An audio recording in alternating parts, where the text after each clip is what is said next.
So, welcome to the second session of the Working Life Now webinar series brought to you by University of Helsinki Career Services. I am Sanna Grannas, career counselor from the University of Helsinki Career Services, and I am your host today. I have also a colleague of mine, Heini Hultmiekkavaara, with me today as a technical host. So if you have any technical issues, you can reach Heini in the chat. And after today's session, we will have two more sessions coming up, and we really hope to see you there as well in those sessions. But the topic for today's webinar is extremely interesting as we can hear the recruiter's point of view to job search. What are the trends in job search and what are the recruiters actually looking for? So now allow me to introduce our specialist for today, Ana Toledo, who works as a global talent coordinator at Fluido. So Ana, the floor is yours. Hello. All right. Hello, everyone. I hope you can hear me well. I'm going to share my screen as well. I have a presentation too. So, yes, I hope you can see it. Can you see it, Sanna, at least? Yes. Yes, we can see it. Okay, beautiful. So let's talk a little bit. Trends in job search, I would probably say more like how is job search done contemporarily, like how do we do it now, and the differences that we can see as well. But also I want to talk about us recruiters and what we look for, what's our job, so that you can also look from our point of view, your job search as well.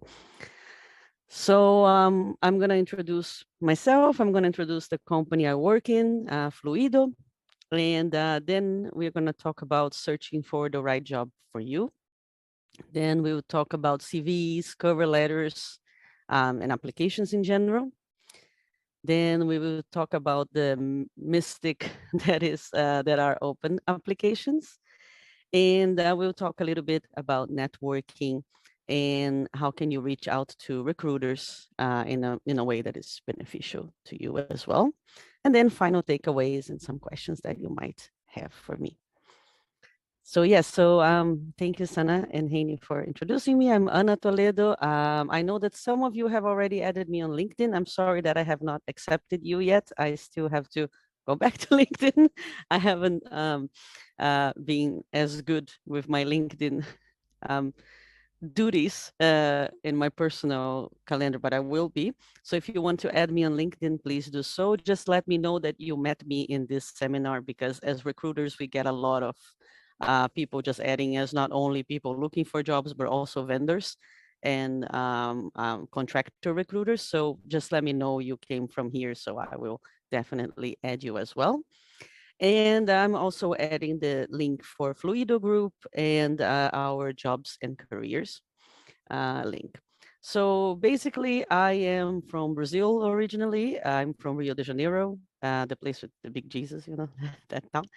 And I've been living in Finland for almost 10 years. I came here to do my master's degree, and I did my master's degree in media and global communication in the University of Helsinki.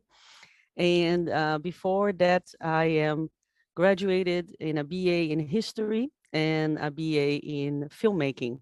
So that's nothing to do with being a recruiter, you would think. But as well, I studied in Germany as an exchange student. I also lived in the US, in New York City, with my parents for a year. And I was an exchange student in the university in Japan, in Osaka. So I've been in some countries before I landed here. I think that made me think that some things that people think are Finnish specific, I just think are just things that exist. And there's like a Finnish flair, but it's not as different and as maybe it seems to some people.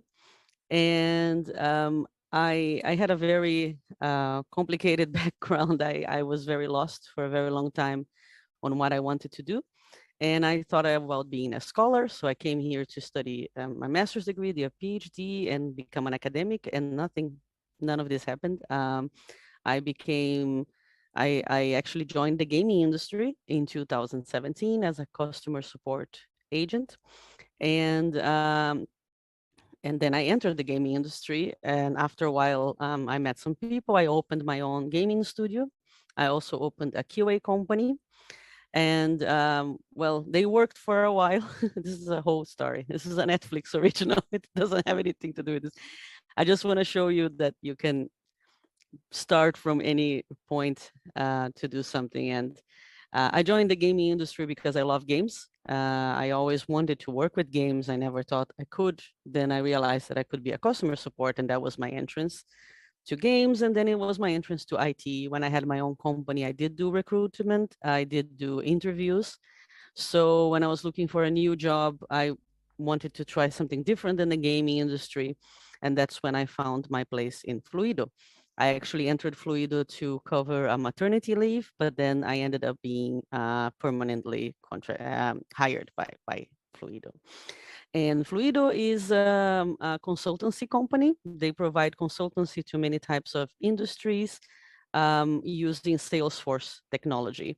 So Salesforce is a CRM software, and we have all sorts of people working for us, consultants, project managers, and developers, architects, and so on. So we get to interview many, many different people, and we also hire from other countries. Fluido is in many countries in Europe, and we are owned by Infosys, which is an Indian corporation, although we are quite free, let's say, independent. So let's talk about this for a minute, because we always talk about looking for a job.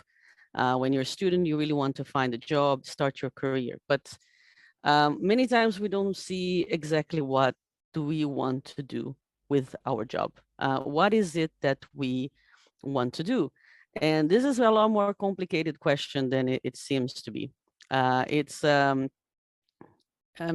I got to a very confused moment as well. I studied history. I love history, and I didn't know what to do with my life when I came to Finland. I just wanted to study abroad, and that's why I came here. And so, one thing that you can also explore, it's something that people don't think about, is thinking about your passions and your hobbies. So, for example, one of my passions was to play games, and I loved playing video games, and I decided to make video games my career. And I finally found an opportunity to do so. And this can be anything, really. If you love reading, maybe you can consider working publishing. If you love researching, maybe you can work with companies that do projects and research. And if you like organizing, you can become a project manager. There are so many kinds of jobs that we don't think about, really, and they are careers that you can start. And you also didn't need to be that worried that you need to find that thing that's going to change. You have to just find something that you enjoy and try, and you can always move on from that until you find something that you really feel inspired by. Another very important thing is, what kind of company do you want to work for? What is this company? What do they do? What are their values? What kind of company culture they have? Um, will I enjoy how they work? Do I know people who work there? How do they like it? What do they think about this company? And then, of course, there is a more internal question. What are my strengths? What are my skills? Do I like talking? Do I not like talking in public? Do I like sharing with people?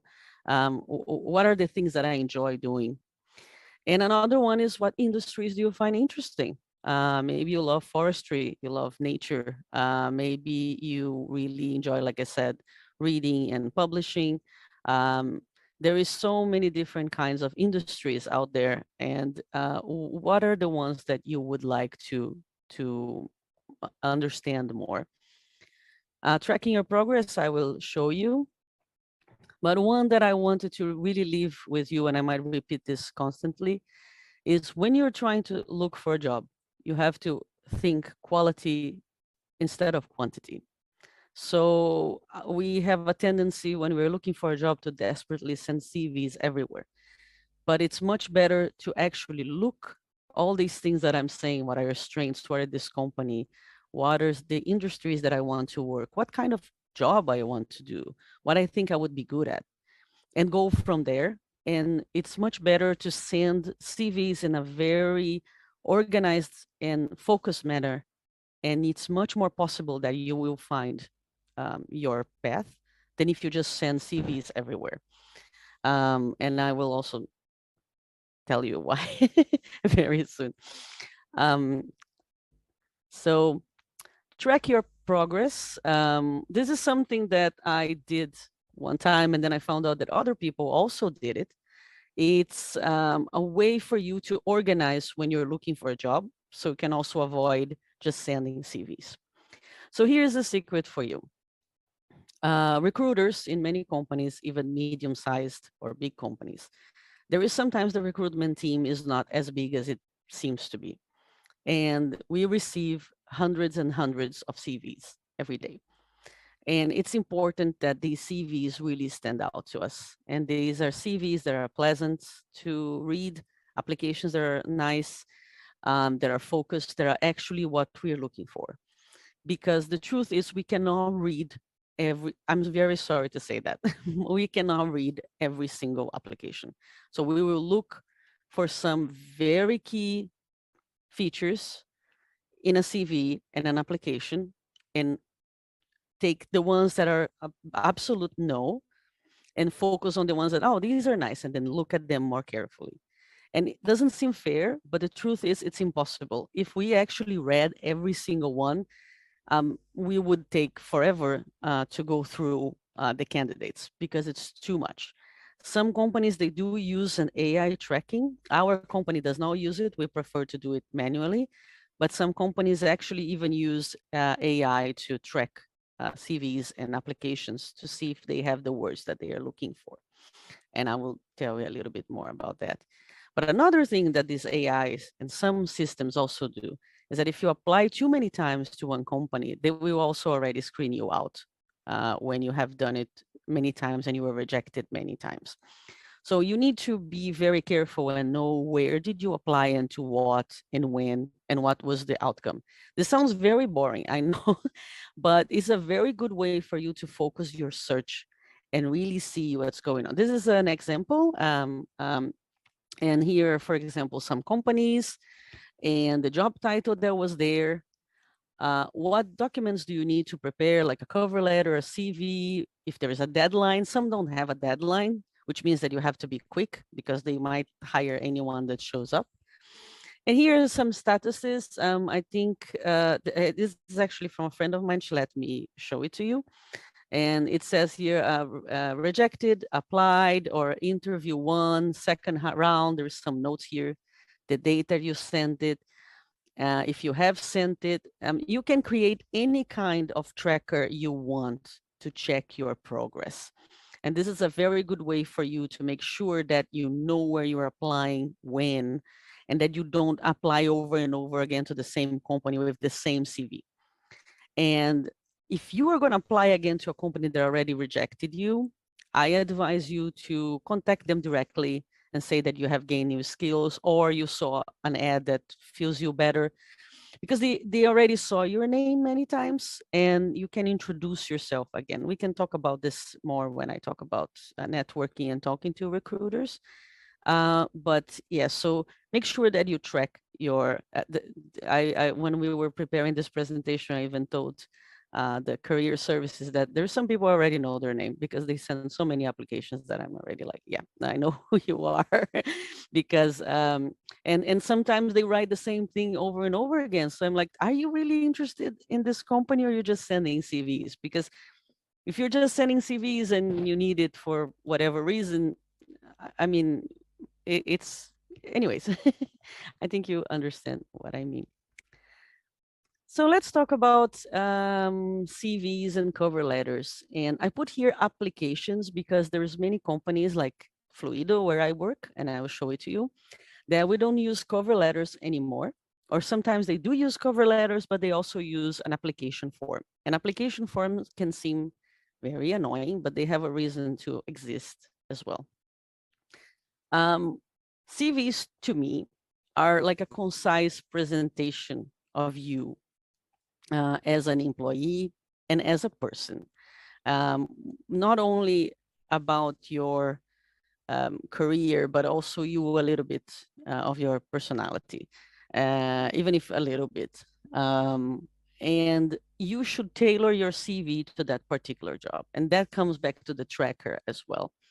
It's important that you keep, for example, on file a CV that has everything you have done, and then you make up another CV file where you copy and paste and you tailor that CV to that particular job.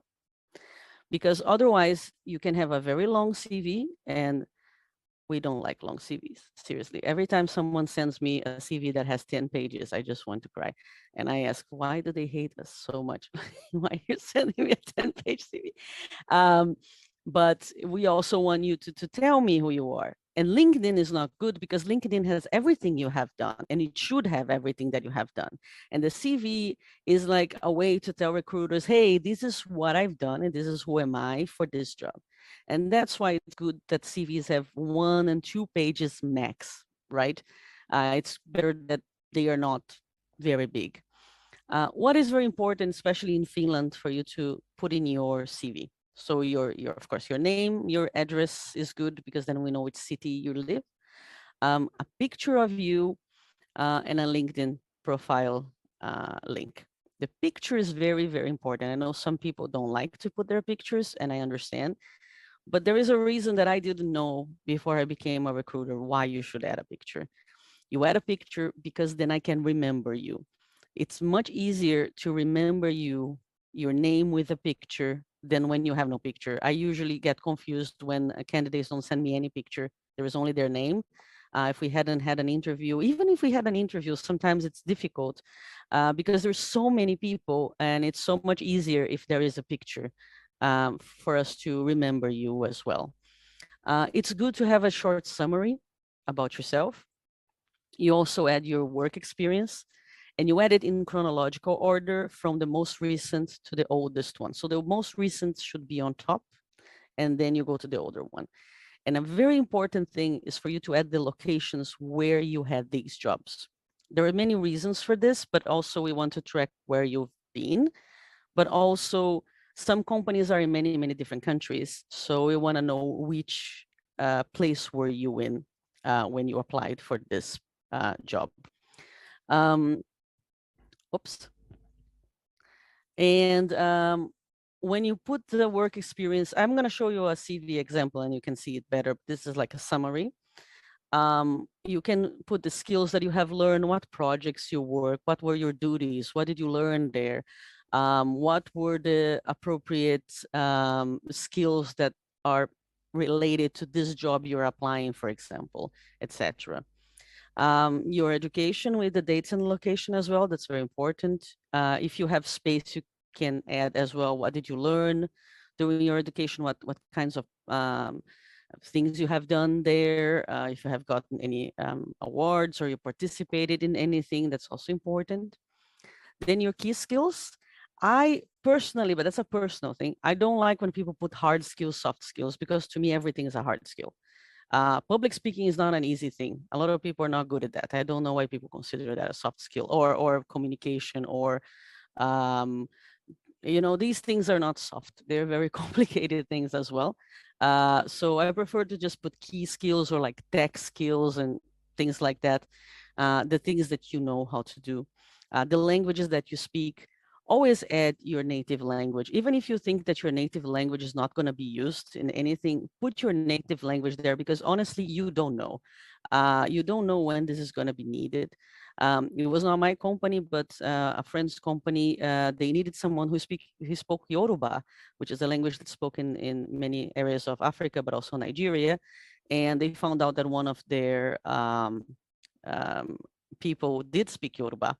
And you would think when they're going to need it, yeah, they needed it actually. So you don't know when people will need these language skills. So always add it there. And it's very good to put some references. It can be a professor you have, someone you met by networking. That's also very important. You might have seen that people add hobbies. Hobbies are important because they give a little bit more of a colorful nature to the CV, a human nature about who you are and the things that you enjoy doing. And sometimes your hobbies are relevant to the job. Let's say you want to work with a company that is focused on sports and gear and and wellness, and you're really into sports. So you also, even if you have never worked at that, you're very into that. So you probably understand. Or me, when I went to the gaming industry, I never worked for gaming, but I I did play a lot of games, and so that was also important. And another one is explore the keywords on the ad. I'm going to show you an ad and show you some of the keywords there that if you have to have those skills, of course. You don't lie on your CV, but you have to add those keywords on your CV or your application so that it can stand out to the recruiter. Oh, this person actually has this. So you put it in the special category. Um, Another thing that's silly but important is to remember to give the file that you're sending, an appropriate title, like your name and the year. The year is also good because sometimes I get there's something that I cannot tell, but there was one that had like a curse word in the. I don't think the person noticed that the title had that. There was one that me trying for the third time point PDF. Just make sure that it has a title also because if we need to pass this around in our company, we don't do it because we do have a software that we have all the applicants, but some companies don't have that. They only do it by email. So if you put your CV and your cover letter with your name and date, you're already making it much easier for the recruiter to send it around the company and showing to the relevant people you as a candidate. So remember that as well. Um, so let me show you now, just a second. I hope you can see this. So here is an example of, of a CV. So this was taken from a colleague of mine. And of course, this is not her picture. I just put it a different one. So, so put your name. You don't need a title if you feel that you don't have one. Don't worry about it. You can also make something like quirky like she did, like BA with an act for people. Here she has her profile right here. Here she didn't put her address, but I do encourage you to at least put the city you live in, her experience. It's also important to put the month and year. That is really, really good. When it started, when it ended. Here in the language skills, I decided to show you two types that you can use, not only for language skills, but also for like coding or other types of things that you might know. You can also put a grading system like this that you can see here, like very big or a little bit smaller. You can use also this grading system when you don't really know how to qualify in this manner. And education, so this is an example of a CV, a basic CV, but enough with the enough things that you need in a particular ad. So let me show you an ad. So here, for example, we see I got this on LinkedIn. It's for a migration and database um, analyst tester. See, there's all sorts of jobs in the world. Um, and, and here you can say, for example, what kind of responsibilities you have. Like here you can see document clients and testing, test lead, support the test lead, what you have been doing. So here it shows you what you're going to be doing, right? And here, what you need to have. So for example, they need you to know SQL. So if you know SQL, you have to add that to your CV and application. Uh, you would think that this is obvious, but it's not. A lot of people forget. There was one guy we rejected and he wrote me back, "Why did you reject me? I have all these skills." And I said, "Yeah, but your CV didn't list any of them." And then he realized that he actually sent me a CV with None of that. So I have no way to know, and I'm not gonna go. I'm sorry. Only if we're already talking, I might go to your LinkedIn. I'm not necessarily gonna go in the first round to your LinkedIn. You have to make sure that you put in the CV there, and then you already got my interest, and then I'm gonna go to your LinkedIn, and then I'm gonna start talking to you. But you have to catch my attention right there. So make sure that you are adding the things that you have that are related to this, that you can also put analytical thinking. Doesn't sound like much, but I might even the AI might look for that. Um, that you have worked with finance. Oh, I work with finance. I worked with this and that. So you have to take a look at all the little keywords they have and put it in your CV if you have that, right? So why is this not working? Hello.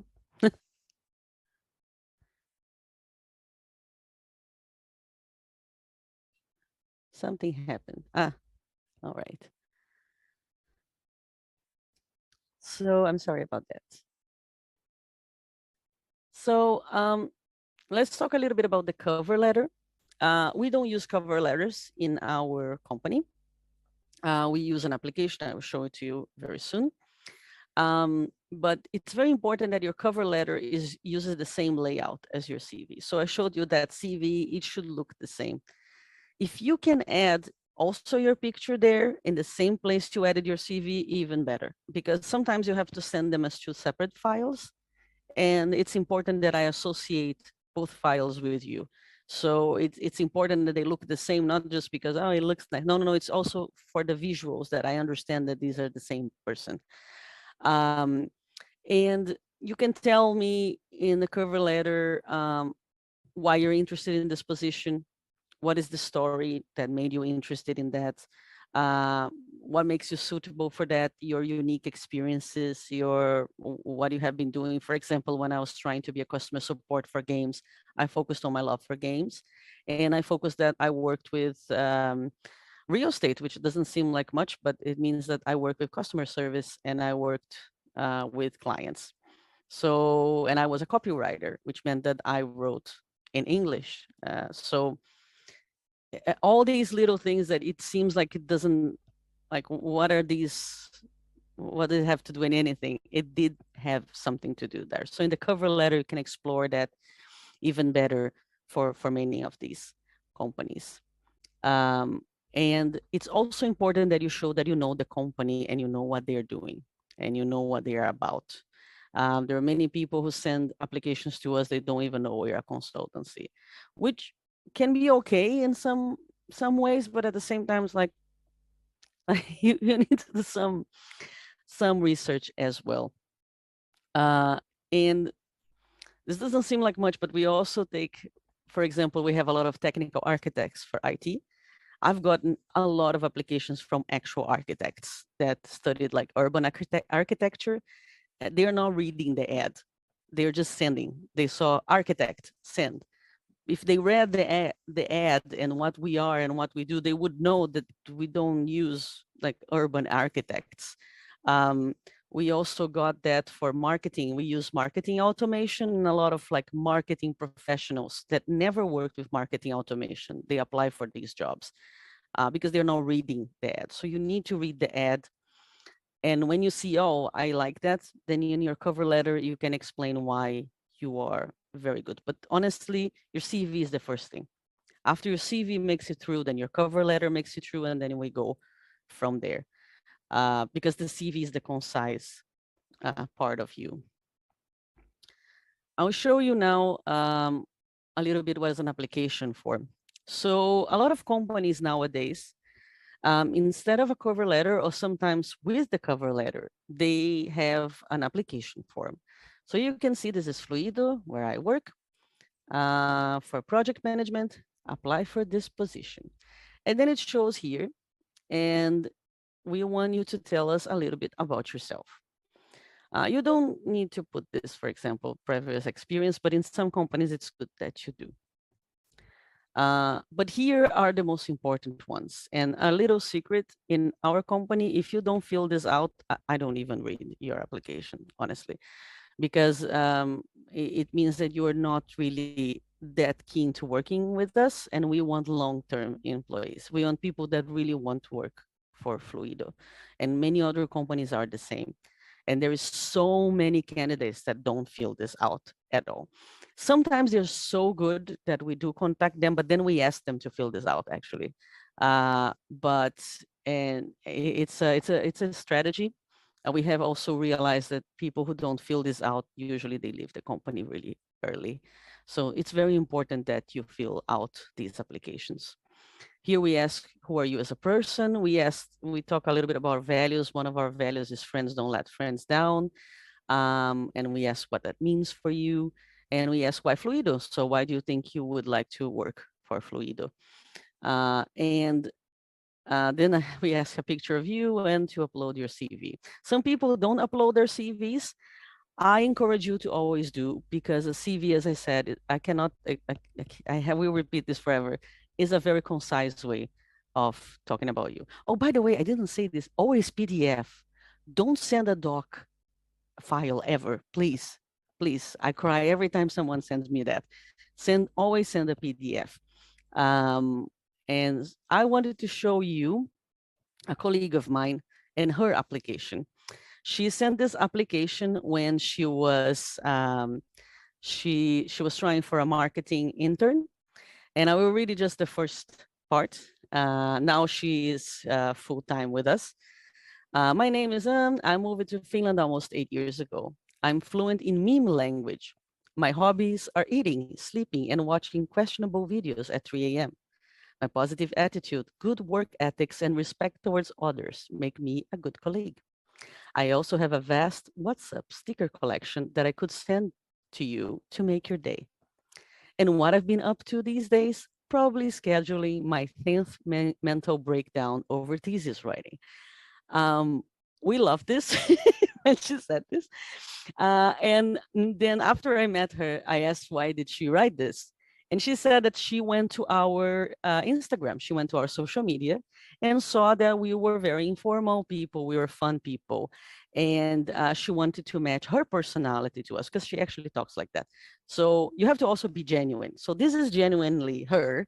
That's really who she is. And she realized that she could be like this, and she really stood out. I was laughing really hard with this application, and she made it through. She did very well in her interview as well. So you don't be scared to be yourself, but of course check if the company is also your style, and it was, and she did very, very well. What you can do as well when there is an application form is you make a file, maybe a Google Doc file or a doc file with some responses that you usually use. So you can copy and paste, but always tailor to that specific job. So again, you should always have the specific job in mind. Um, so let's talk very briefly about networking.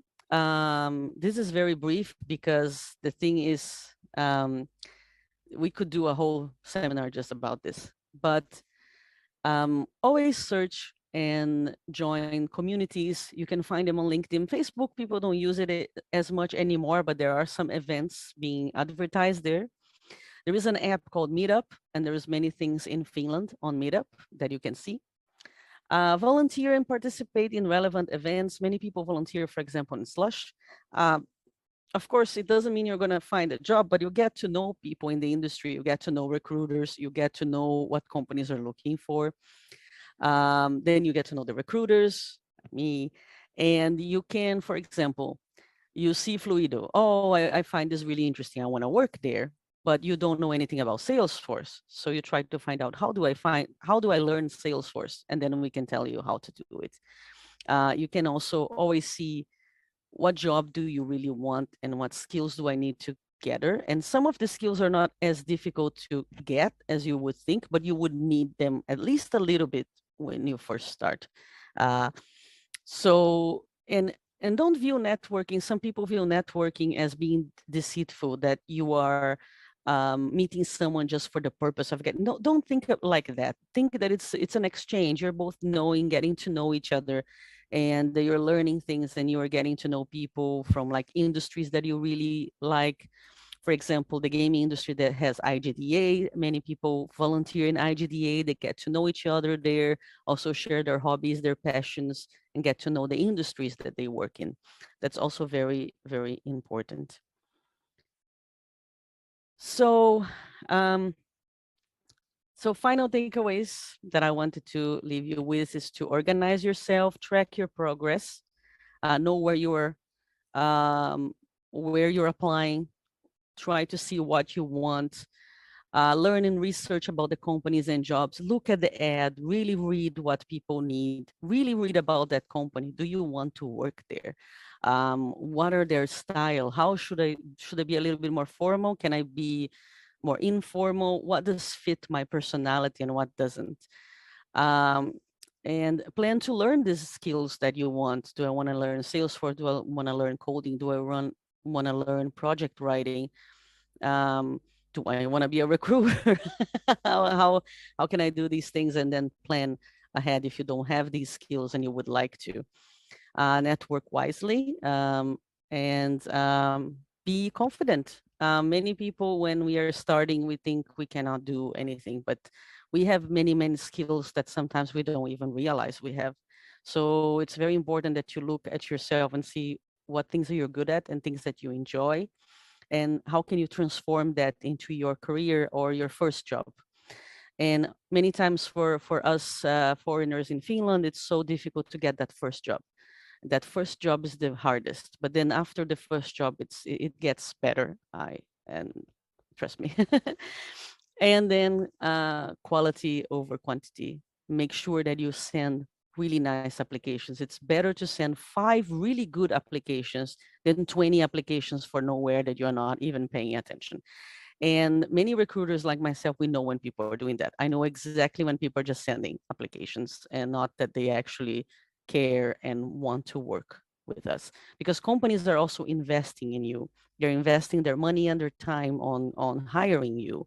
So they want to know, even interns, many times interns, sometimes there is no chance for the person to be hired, but sometimes, for example, this friend that I showed you the example, she was hired as an intern, and then we thought we couldn't hire her anymore.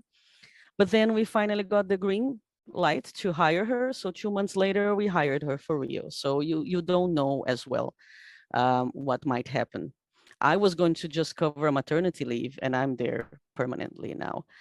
So you really don't know what you're in for. Another thing that I did forget to say, when you're doing your CV cover, I realized that I might have done some spelling. I tried to do spelling check, but I'm not sure if so. Bear with me, but always do spell check and grammar check. Get that Grammarly. It's for free, just to check your spelling, because sometimes when the mistake is really bad, it can look not so great. It's even worse when you're a native speaker of English and you make these mistakes. It's like, really? But of course, sometimes it's easy to make these kinds of mistakes. So use some tools, um, and yeah, and talk to each other and network together. And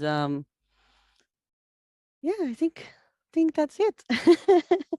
um, do you have any questions for me? Yes. Thank you, Anna. It was so interesting indeed to hear these insight tips from a recruiter. And we have actually plenty of questions in Oh, the chat. So let that's great. me pick some of, unfortunately, I don't think we have time to Mhm. address all the questions. But there was one about volunteer work, Mhm. including that in the CV. So the question is, what's your stance on adding NGO positions or NGO or positions of trust or volunteer work within the work experience section in the CV, even if it was not paid or contract work in the normal sense of work? I have longer volunteering than work profile, so it first seems like I'm inexperienced if I separate them, but I've been told to stick to the separation. So what's your opinion? Would it be I okay to include it in the work I think you should experience? always include. Some people think you should separate. I don't agree, but that's a personal position of mine. I think it should be the same. Even if you're not being paid, it is work. You have worked, even though it's volunteer work. It depends on also what kind of job you're applying. So take a look, as I said, in the job ad. For example, let's say in Salesforce, we work with NGOs. So let's say you're applying to be a consultant for an NGO project. Then by all means, put all of them there, because then it means that you really know what you're talking about. And other people have worked with businesses they don't know as much as you, even though it sounds like you do, because you have been there in the front. So take a look at that. Some people think you should separate like volunteer work, but always add what you have learned there, what you have done, what skills you think you have gained in that position. And volunteering is always great to get to know people. Even volunteering crazy things that you think don't make any sense, you might meet people that um, will teach you things and show you some of the other directions. Okay, thank you. Thank you for that. And then there's a question about excluding things from your CV. When shortening the CV to include only experience relevant to the position, how do you make sure that the things excluded don't look like gaps in the CV? Yeah, that's a good question. You can also add what some people do. I've seen CVs like this. They add with a lot of detail the ones that are really relevant, like skills that you get, like projects that you worked, and the other ones they just put the name and the dates like this. I don't usually care that much about gaps, but a lot of recruiters do. Um, and you can also, instead of saying work experience, you can write relevant work experience. If you put relevant work experience, a good recruiter will know that you're just putting the ones that are relevant to that job. It doesn't mean that it's all of them. And always include your LinkedIn there. If you guys don't have LinkedIn, honestly, have a LinkedIn. It's used in Finland a lot. So I have a problem with social media sometimes. That's why I haven't been there a little bit, but do that. Make a LinkedIn and put everything there and put your link. So, and then relevant job work experience. And we will understand that you're just showing what is relevant to that job. Thank you. And then there's a question about skills and then matching. If the job posting requires skills or experience that don't exactly match yours, but you still think you fit most of the requirements, how can you tell if it's still worth giving it a shot or if you should just look elsewhere? Or how can you defend your shortcomings in your CV or cover letter? I'm sorry to say, but it's a big depends. I know nobody wants to hear that. As my dad says, life is a big depends. It depends a lot. I think you should always go for it because nobody fits 100% of what is being asked. Many times it's just the things that are needed for that project, but they are not necessarily you have to fit everything. You can fit some of it. So when you don't, instead of saying what you don't have in your cover letter or application, really hammer the things you have and what you have done and the projects that you have. Don't even comment the ones you don't know. Like, oh, I don't know SQL, but you know this other thing. And you comment on that. Then focus on your strength. And that will get a lot more attention than you telling me what you cannot do. Because then I'm even gonna forget you cannot do it. I'm only gonna, oh, they really know this. And then, oh, but they don't know CPQ. Oh, but they really know this. So we just interviewed someone that they tried for something else, but then they said, oh, maybe I could be a project manager, and now they're almost being hired as a project manager as well. So you like, and then we considered the person. So a lot of companies are also very flexible in that way. Thank you. And then there's a question about calling the recruiter. What's your take on calling companies after sending applications? What are relevant things to ask and justify the call? Well, it depends on the ad. If the ad has a number there, sometimes there is the office hours as well, and the name of the person, that means that the company is inviting you to call them. And when they leave a time, it's because they are expecting you to call. So when you call them, you can ask for how long is this project? Is for the specific project or is this for a long term? Make sure that you read the ad if they don't say it there explicitly. Um, can it be remote work? Do I need to be in the office? It can sound very silly, but it's things that you can to get to know the company, and the recruiter gets to know you. Um, I personally never put my phone because I don't like phone calls, but that's my personal struggle. Don't listen to me. You have to see the ad. But if I had put my name in the ad, I would have to breathe in and out and talk to people on the phone because that's my fault. But if people put their number there and they're inviting the questions, always ask, and ask the company as well, what kind of product. I can see here in your website that you do this and that. I had an experience. I don't know. You're working with manufacturing bicycles. I have been cycling for years. I did a triathlon, and I worked in an NGO that crafts bicycles for. You know what I mean? Like you can talk to the person and also show that you actually did your research and you know that company and what they're doing. And if it's not completely clear, then you can ask them better and to explain better what kind of work do they do.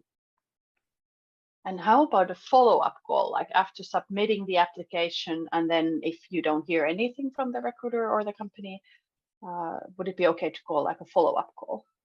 It's better to send an email. It's better to send an email, and but if you had an interview with them, if you had spoken to them, it's okay to call them actually during business hours. If you hadn't had an interview with them yet, it might seem a little bit pushy to call, but it's okay to send an email to ask, hey, I sent an application 2 weeks ago. 2 weeks is 2 weeks to a month is good to poke. Less than that, no. I've gotten one that I sent a CV yesterday and I haven't heard from you. I was like, okay, like, you know, but if you wait too long, it's okay to poke, but it's better to do it by email. If you had the interview and the person was really nice to you, he really felt, you can also poke by phone, but you can also poke them by email. Thank you. And then there's a question about open applications. Oh my God, I forgot to talk about open applications. Yeah, so if you could give any details, how to send them, and some I tips if you have any. do. What happened? Yes. People, we could be here for 5 hours talking about this, or a week, because there's a lot. But yes, open applications, I forgot. Again, research the company. What do they do? What are they doing? What's their industry? What is not there that you could add to them? Uh, for example, if you don't see any social media presence, are they really doing marketing right now? So if you do marketing, is it worth it to send an open application? And things like that. Or you see their social media, but they're not posting as often as you think it would be nice. Maybe they need some help. Then you can send them an application, an open application. So when you send an open application, you have to be very careful that you actually know what that company does, and you actually know their product and their industry, and you introduce yourself, and then you tell the company how you would help them and their strategy, and what are your skills, what is your history that could help them at that moment. And many times what many times open applications, it takes a while for you to get a job there, but you can. We have hired many people with open applications, but they knew what we were doing. They had some background in software and IT, and for that moment was good. But there were also people who didn't have any of that, and we needed someone again for people and culture, for HR, and we hired them later. So you don't know. But for example, if they don't have a physical office and you want to be a receptionist, doesn't make any sense to send them an open application to become a receptionist. So you have to also pay attention to what they're doing, who they are, and what they're looking for, and sell yourself and sell your interests, how they fit the company values, how they fit the culture. Do a very good presentation of yourself, and then the open applications is worth it. But just sending it like this, it doesn't work very well. But we have hired many people in open applications. Thank you. And then there's a question about the online application forms. Often they want you to list your working experience in detail in the application. How to write a different list of work experience in your CV, since you have to have them in both? I would reckon when you see that, you don't need to be as detailed in the CV. Then you write in more detail in the application. In the CV, you can keep it more concise and more like location dates and do it in a way that looks full-ish. Because I told Sanna that we got this application, that was the person's name, and I haven't done anything. It was, we actually got that. Don't do that. Like you, and I found out that the person actually did something. It's like, you need a hug. But yes, so it's you can add there, and then in the application you make it detailed. And when you do the tracker, which I really, really think, I really recommend that you do it, you write there that they want it very detailed. You can always speak a little bit how they do it so you can prepare yourself mentally to what you're supposed to do for them. And then you can put the CV more concisely. Thank you. And then there's a question about the layout of the CV. Does colorful, pretty design of CV matter? Is it better than plain but clean design? Depends a lot. Depends on you. Show your personality, and depends on the company too. So if you look at a company that seems very diverse, like our company, then do your style. What makes you happy? If you like colors, put colors, all the colors. If you like more clean, make it clean. What is better for you? But of course, look at the company. If it's a company that's more fun, more open, more innovative, flashy, if you're trying to be a designer, if you have to see where you're applying as well to match the style. But usually I think you should match your style and what you think it's nice, because then you can also showcase your own personality. Thank you. I like all styles. I just don't like 10 pages. I'm traumatized. You did talk about researching the company, and there's a question in the chat as well, that how do you research a company? To me, it seems difficult to figure out a workplace culture without actually working there first. That is a good point. It depends on the place for sure. But you can try to find their website, read their website. I know this sounds stockish, but it's not. Bear with me.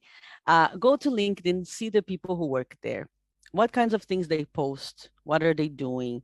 Because LinkedIn is not Facebook, so people should be posting more about their professional life, right? So take a look at what they're been doing. What kinds of events are they in? And if there is no information, that's when you use that email info to ask more to them. What are they about? That you're very interested in them. You've been looking for it and you want to understand more about them. But if they have a good online presence, you can. And as I said, if you are looking for specific industries, it's always good to check what kinds of events that industry has that is open. For example, the gaming industry has open events. So you have to also search that. I know it sounds like a lot of work, and it is, but it's worth it and it pays off a lot. Thanks. Then there's a question about pictures in your CV. In regards to CV pictures, how formal should this picture be? And the question is also like, I assume it mostly depends on the company, but in the USA, we do not include pictures. So what's your stance on pictures? Yeah, in my country, you also don't do it, but in Finland, you always do it. And as a recruiter now, I really appreciate the pictures because of what I said, for a very practical reason, so that I remember you. I think it, of course, as you said, depends on the company, but it also depends on you. I usually prefer non-formal pictures, but that's my personal thing. I like when people are smiling. I like pictures of that you can see them and etc. In a good mood. But the formal pictures are nice, and some not formal pictures are also very nice. Like some people have very they smile and things like that. But I want to remember you and your name so that my brain can make this association, then everybody can remember you well. Thank you. And then there's a specific question about the font size for the CV. Do you have some advice for font and font size for CV? Some people use tiny font to get enough text in those maximum 2 pages. Then you're doing the 10-page thing. Yes, my name is. Make it, you don't need to make it too big either, but make it good enough that you think you can see well and you can make it clear and open. I'm saying that, and I always struggle to do this when I was applying, but now as a recruiter, I can tell you, I get it. It's like I can see the light from being from the other side. Um, Less text and be more concise, more keywords, and it's good to be big so we can read. Um, if you have a very long experience, even in IT at least, you can have 3 pages when you're very technical, when you really need to do all your projects and detail them. But if you're still starting your career, you can do it a little bit bigger and concise, but put the keywords there and things like that. Um, all fonts are good. I have a pet peeve with Arial. I don't know. You can use it. It's okay. And Comic Sans has such a bad rep that I even find funny if you use Comic Sans, but that's also me, so don't listen to me. Um, Use like something more basic. The I don't know, something that's easy to read. That is easy to read, doesn't hurt the eye. And for example, I don't usually like, and this is very hypocritical because my thing has a white background, but I usually don't like white backgrounds because it's hard for me to see. But always think about this. Think that you are the person reading it. And how would you like to see? And if it's clear to you, if it's clear to you, and show your friends too. Can you read this? Is this good? It's always good to get someone's feedback. Thank you. And I think now it's time to slowly wrap up our session today. Thank you so much, Anna. That was so interesting, and I'm sure all the our students and staff members and who were here online listening to you, they definitely got a lot out of this session. So I thank you hope so so. much, Anna. Thank you so much for And inviting me. And I'm sorry that I forgot the open applications. And again, we could be here for 5 days talking only about this because there's so much. I only scratched the surface. And again, any of you, if you want to add me on LinkedIn and ask me other questions, please feel free to add me. But again, tell me that you met me here because we get a lot of people adding us. So I have a pleasure to talk to you. So I thank you again for everyone in Career Services for inviting me. thank you, Anna.